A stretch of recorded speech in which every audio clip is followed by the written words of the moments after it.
तो जैसे जैसे ईरान का एटमी प्लान आगे बढ़ रहा है, इजराइल अपने प्लान ईरान को जमीन पर उतार रहा है। हैरानी की बात तो यह है कि ईरान की नकेल कसने के लिए इजराइल ने अपने एक विरोधी से भी हाथ मिला लिया है। कौन है ये विरोधी, रिपोर्ट में जानिए।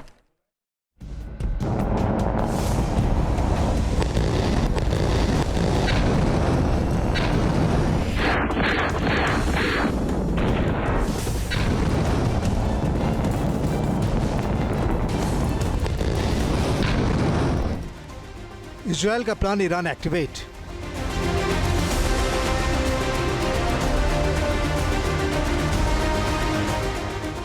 गाजा से लेकर तेहरान तक एक एक टारगेट सेट।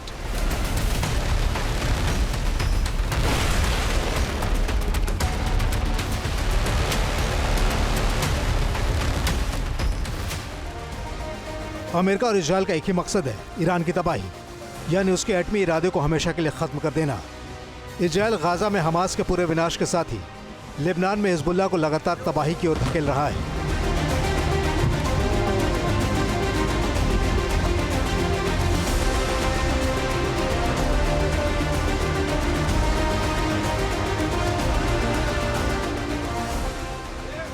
ये तस्वीरें लेबनान में हिजबुल्लाह के गढ़ की बर्बादी की है, जहां इजरायली एयरफोर्स ने जबरदस्त बमबारी की है।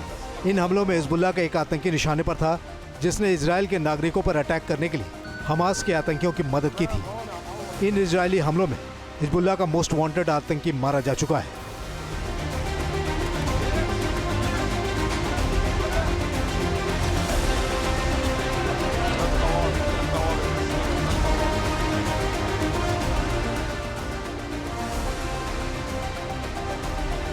इजरायली एयरफोर्स ने ईरान पर हमले करने वाली यूनिट को भी सक्रिय कर दिया है। दरअसल इजराइल इसके लिए 3 तरफा तैयारी कर रहा है। हमास और हिजबुल्लाह पर हमलों में इजाफा के साथ ही कई मुल्कों के साथ अलग अलग वॉर एक्सरसाइज को अंजाम देना। ग्रीस में इजरायली सेना ने कतर की सेना के साथ मिलिट्री ड्रिल किया है।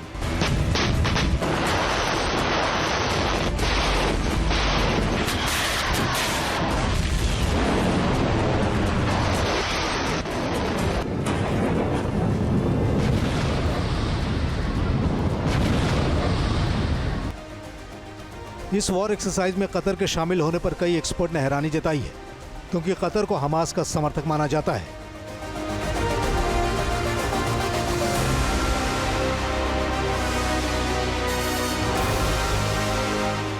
जाहिर है मिडिल ईस्ट में मिलिट्री ऑर्डर तेजी से बदल रहा है। ईरान पर हमले की सूरत में या फिर जंग के छिड़ जाने के हालात में अमेरिका और इजराइल मिडिल ईस्ट में उन मुल्कों की तलाश कर रहे हैं जहां सपोर्ट सिस्टम को खड़ा किया जा सकता है।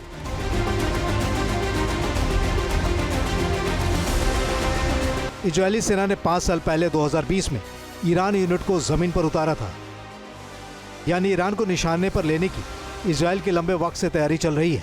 हमास और हिजबुल्लाह के सफाई का मकसद यही है कि मिडिल ईस्ट में ईरान के हाथ पैर बांध देना।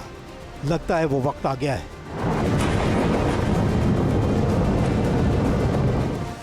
Team news nation. News nation अब व्हाट्सएप पर खबरों की ताजा अपडेट के लिए न्यूज नेशन के इस QR कोड को स्कैन करें।